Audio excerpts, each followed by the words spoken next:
मेरे प्यारे बच्चों, बहुत बहुत स्वागत है आपका अपने YouTube channel English spoken Gurukul में।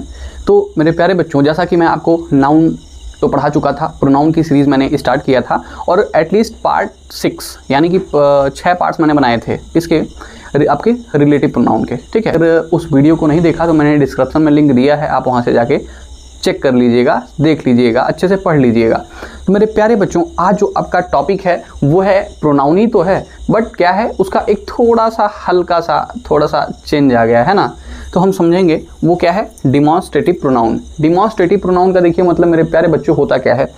डिमॉन्स्ट्रेटिव का मतलब एक तरीके से होता है कि संकेत करना। क्या करना? संकेत करना। जब हम किसी भी चीज़ को क्या करते हैं, इंडिकेट करते हैं, दर्शाते हैं ना, कि जैसे देखिए, जैसे क्या है, दैट हो गया, दिस हो गया, दोज हो गया, दीज हो गया। तो एक तरीके से हम जब आप खड़े होकर के हम इंडिकेट करेंगे तो वो क्या होता है, वो आपका संकेत ही तो हुआ। किसी तरफ हम उंगली दिखा दिए, आप ही की तरफ चली कर दिए, वो इशारा ही तो है ना। तो उसी को हम क्या कहते हैं, डिमॉन्स्ट्रेटिव प्रोनाउन। तो बहुत छोटा सा टॉपिक है और बहुत ही मज़ा आएगा आपको पढ़ने में मेरे प्यारे बच्चों।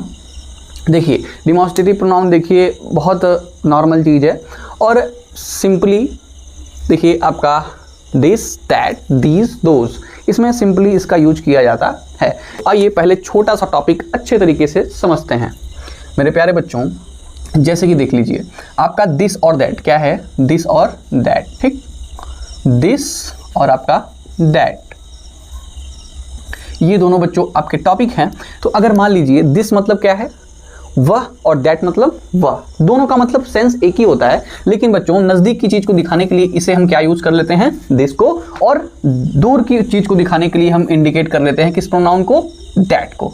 ठीक, ये पास के लिए है और ये क्या है, थोड़ा सा दूर होगी कोई चीज़ तो उसके लिए दैट का यूज किया जाएगा। लेकिन इसके लिए मेरे प्यारे बच्चों एक कंडीशन होती है, बताइए क्या कंडीशन? बस छोटी सी है कि अगर दिस का यूज हम कब करेंगे, दैट का यूज कब करेंगे। बता दिया, कोई चीज़ मेरे पास है, जैसे मान लीजिए this is my pen, this is my pen, और फिर मान लीजिए ये वहाँ पे रखी है या ये चीज़ जो है वो कहीं टेबल पे रखा है, तो इसको हम क्या कह देंगे, that is my pen.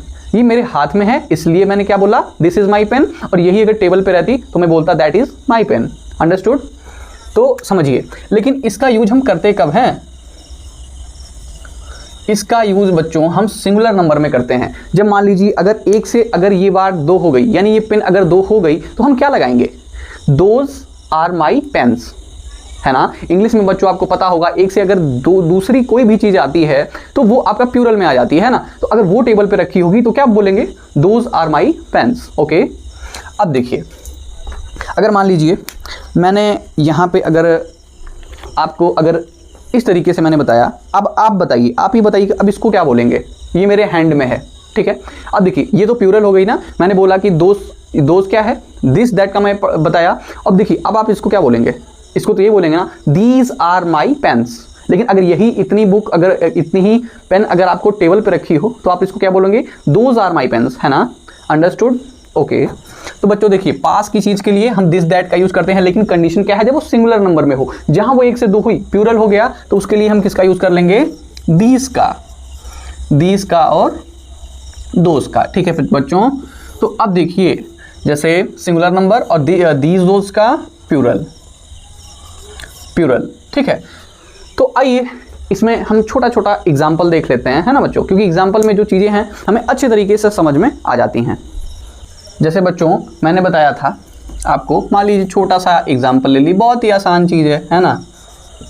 This is my pen, मैंने क्या ले लिया, दिस इज माई पेन, वो तो मैंने आपको देखिए लिख के ही समझा दिया था। अब दिस अब देखिए मेरे प्यारे बच्चों ये कर क्या रहा है, यानी कि दिस जो है वो आपका क्या होगा, डिमॉन्स्ट्रेटिव प्रोनाउन हो जाएगा। अब ये डिमॉन्स्ट्रेटिव प्रोनाउन क्या कर रहा है, इस पेन को, ये जो पर्टिकुलर आपका यहाँ पे जो वर्ड है वो क्या कर रहा है, इंडिकेट कर रहा है। क्या कर रहा है, इंडिकेट कर रहा है। अब जब ये इंडिकेट कर ही रहा है तो हम इसे क्या बोलेंगे, इसे क्या बोलेंगे, डिमॉन्स्ट्रेटिव प्रोनाउन। ये आपका दिस क्या है, डिमॉन्स्ट्रेटिव प्रोनाउन है। ये किसी भी फ्रंट की चीज को क्या है, इंडिकेट करता है, दर्शाता है। अंडरस्टैंड? आइए हम दूसरा एग्जांपल लेते हैं। दूसरा एग्जांपल बच्चों हम ले लेते हैं, मान लीजिए दोज आर, क्या ले लिया, those are my books, those are my books.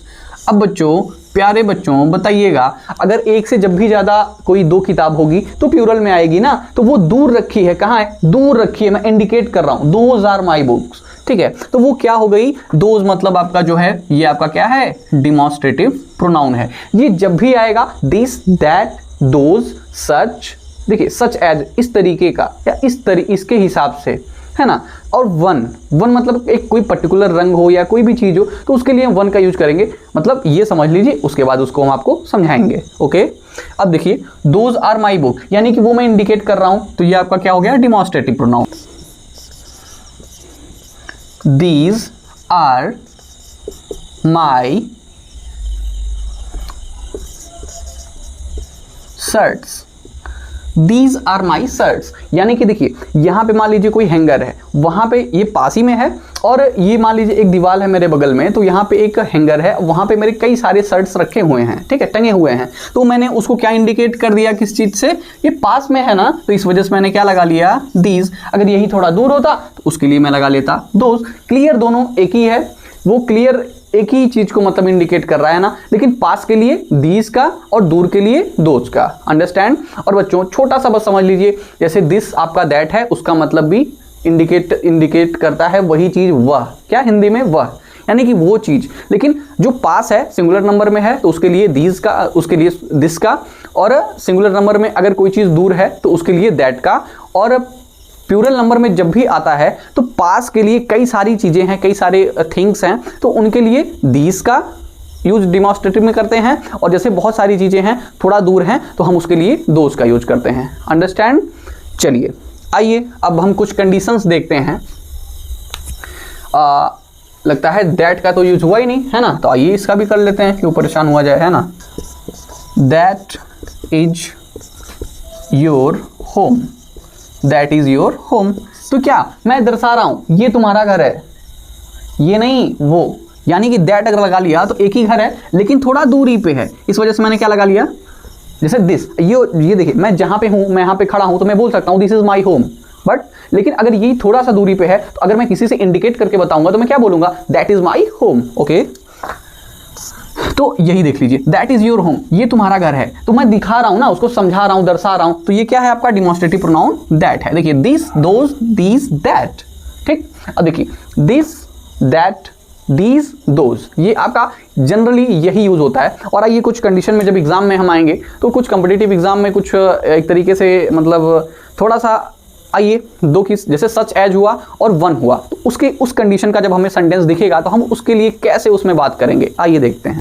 तो मेरे प्यारे बच्चों ये समझने का प्रयास करिए कि जैसे एक छोटा सा टॉपिक है, ठीक है, जैसे मैंने आपको बताया दिस, दैट, दीज, दोज, लेकिन इसमें कुछ टर्म्स आते हैं जैसे कि सच एज आपको कभी दे दिया, कभी आपको वन दे दिया। देखिए सच एज का मतलब होता क्या है, जिसके नाते, किसके लिए, जिसके नाते, इसका क्या है, एक तरीके से ये इंडिकेशन है, जिसके वजह से, ठीक है, इस वजह से, तो ये क्या है, एक तरीके से एक रीजन बन रहा है। तो रीजन बन रहा है तो इसके लिए देखिए यहाँ पर रिजल्ट क्या निकल के सामने आ रहे हैं, ये समझने का हम प्रयास करेंगे, समझने का ये हम प्रयास करें। जैसे मान लीजिए मैंने यहाँ पे आपको एक एग्जांपल दिया, he is my elder brother and such as he has the right to control me. अब देखिए ये मेरे क्या है, जैसे मान लीजिए वो मेरा बड़ा भाई है, वो मेरा बड़ा भाई है, एंड सच एज ये आपका क्या है, ये भी आपका डिमॉन्स्ट्रेटिव प्रोनाउन है। क्या है, डिमॉन्स्ट्रेटिव प्रोनाउन आएगा, ठीक है। सच एज देखिए छोटी सी कंडीशन है लेकिन ये आपका डिमॉन्स्ट्रेटिव प्रोनाउन है, कम पूछता है लेकिन फिर भी ये आपको जानना चाहिए, जरूरी है। He is my elder brother and such as he has to right to control me, वो मेरा बड़ा भाई है जिसके नाते वो क्या कर सकता है, ही हैज द राइट, उसे अधिकार है, वो क्या कर सकता है, उसे अधिकार है कि वो मुझे रोके, ठीक है। तो एक तरीके से क्या है, एक तरीके से ये भी एक आपका इंडिकेशन है, वो दर्शा रहा है उस चीज को, और जब वो इंडिकेट कर रहा है सच एज, ऐसा एटीट्यूड, मतलब जैसे सच एटीट्यूड, सच ऑनेस्टी, मतलब एक तरीके से आप समझ, मतलब जिसके समान कोई दूसरा ना हो और उसके लिए बहुत ही बढ़ा चढ़ाकर कोई भी चीज बताई जाती है तो उसके लिए हम सच एज का यूज करते हैं, ठीक है। अब देखिए वन का यूज कैसे करेंगे, जैसे मान लीजिए ब्लैक वाली शर्ट मेरी है, ठीक है, ब्लैक वाली शर्ट। अब देखिए ब्लैक वाली पेन, ब्लैक वाली कार, तो इस तरीके से ये हम कब यूज करते हैं, तो ये भी आपका क्या आता है, जिसके लिए हम पर्टिकुलर वर्ड बोल देते हैं, वन आ गया ना, ब्लैक वन, ठीक, आइए एग्जाम्पल के थ्रू हम समझते हैं। जैसे मान लीजिए this is not my coat, this is not my coat, ये मेरी कोट नहीं है। Mine is the black one, मेरी काली वाली है। यानी कि उसमें कई सारी चीजें हैं जिसमें चॉइस का ऑप्शन आ रहा है, तो वहां पे मैंने क्या इंडिकेट कर दिया, मैं वो दिखा रहा हूं क्या कि this is not my coat, ये मेरी, यानी कोई मुझको समझा रहा होगा या कुछ बता रहा होगा, कुछ टाल मटोल कर रहा होगा, इसीलिए तो मैंने बताया ना। तो ये क्या है, एक पर्टिकुलर एक केस आया है ना कि this is not my coat, mine is the black one, mine is the black one. अब देखिए ब्लैक वन, यही सबसे बड़ी बात है कि काली वाली कोट है ना।